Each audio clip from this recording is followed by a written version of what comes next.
Hi guys, welcome to my vlog. This is Dennis Elizalde, architect and builder. Guys, I'm contemplating to double the value of my car. Right now, Toyota FJ Cruiser from 2.2M is around 3 million nowadays because of the limited edition, and Toyota has stopped producing the Toyota FJ Cruiser. Even though they stopped the model, there's a new kind of Toyota SUV which is similar to FJ Cruiser. It is a FG Cruiser. Here's the design, and I don't know yet the price of the unit in the Philippines, the entry level, but I think it will be around 3 million or more. It will match the design and the value of the Land Cruiser, Land Rover Defender at about 5 to 6 million in the Philippines. And right now, we checked the Tesla also, and it's around 2.5 million to 3 million per unit at the BGC Uptown Mall, and it's an electric car. So it's quite a huge change if you will transfer from gasoline or diesel into electric. Liam.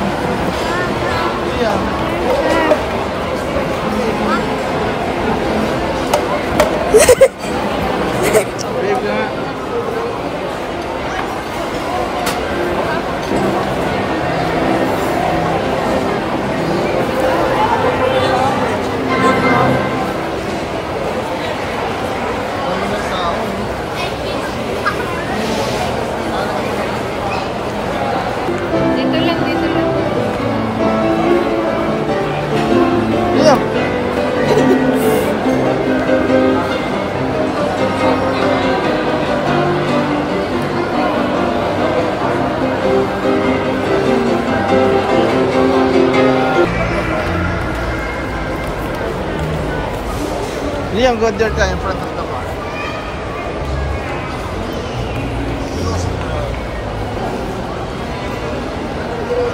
Okay.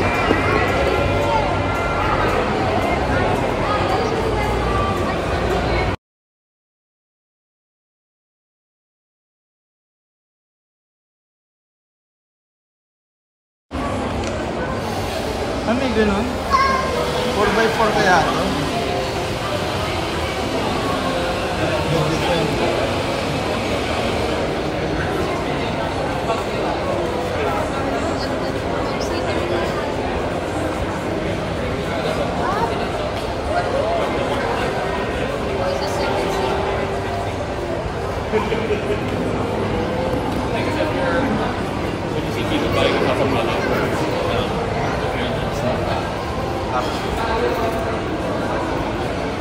Liam, here ka dali.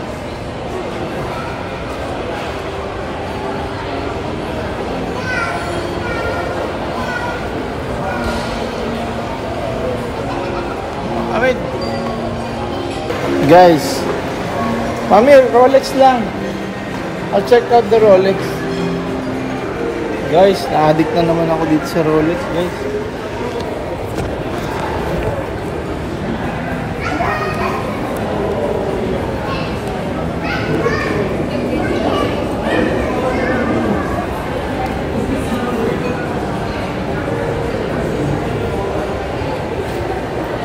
Wala dyan guys, wala dyan available na for sale right now.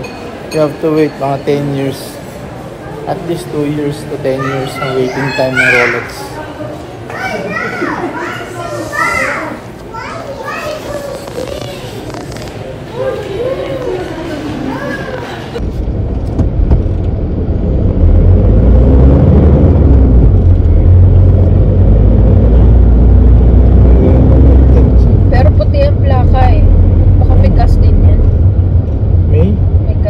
Okay guys, and gas na yan. Yung pag hybrid garin yung black.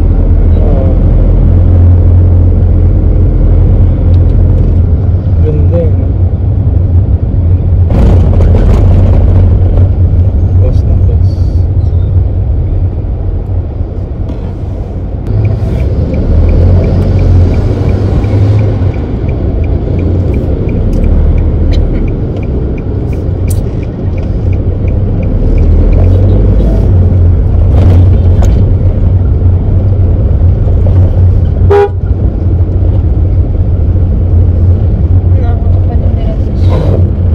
only that, the J Cruiser that I have has been maintenance at a consistent the Toyota dealer, and I have made lots of upgrades in the unit, and more than that, it's well kept and well maintained. I seldom use it because it's only my weekend car, and I'm thinking of changing into a newer unit. But before that, my wife also got a Honda BRV, which is not yet 1 year old. So I better keep my wishes muna low key because it's going to be very expensive if we're going to jump into conclusions. No decisions yet, but I'm already contemplating of changing my Toyota FJ Cruiser. Although I really don't want to dispose of my Toyota FJ Cruiser because it's now limited edition and the price is going up per unit. There are new models that are enticing and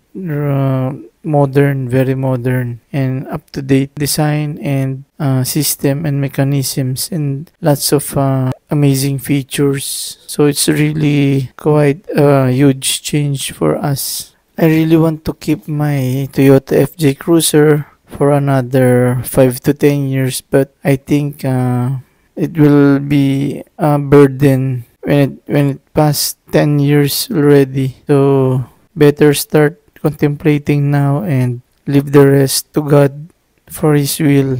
Okay, guys, so I'm just showing you the car models. That's my preference, and it's just part of my dream is to dream big and admire the new designs of cars. Basically, I'm a car lover, and I want different kinds of new features in the car. It's not only for my use but also for my family use. Okay, guys, so not only that, the old cars are consuming lots of gasoline and oil, so it's better to change to new one so that it's consuming. So these are all my preferences as of the moment. Yeah.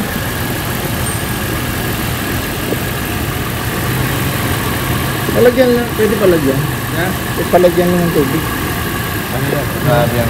Strider.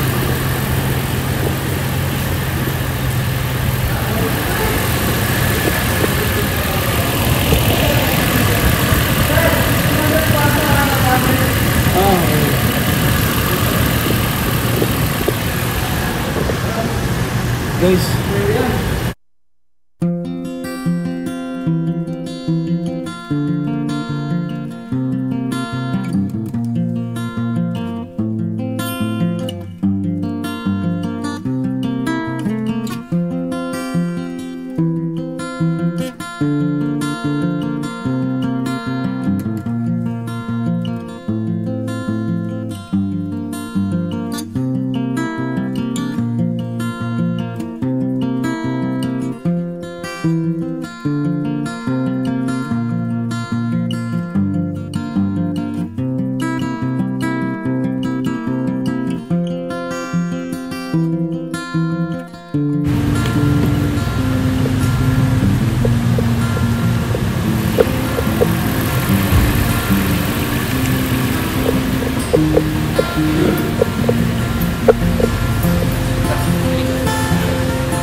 mahal mag-maintenance ng FJ Cruiser.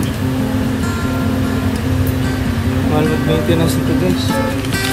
Ito yung bill ko.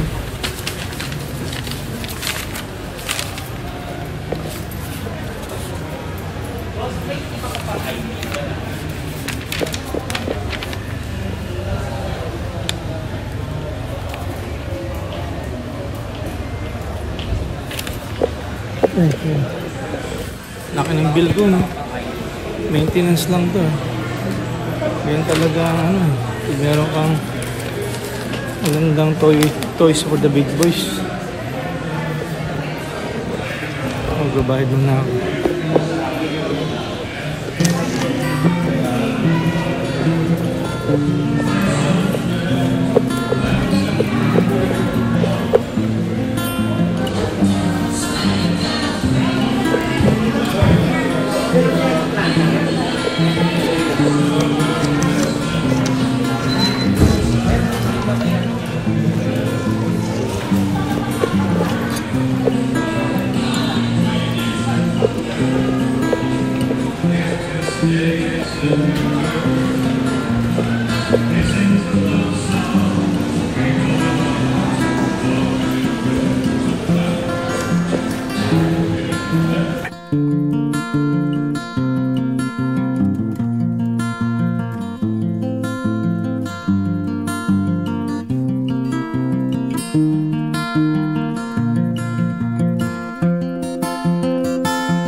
Again, thank you for watching my YouTube channel. This is Dennis Elizalde, Architect and Builder.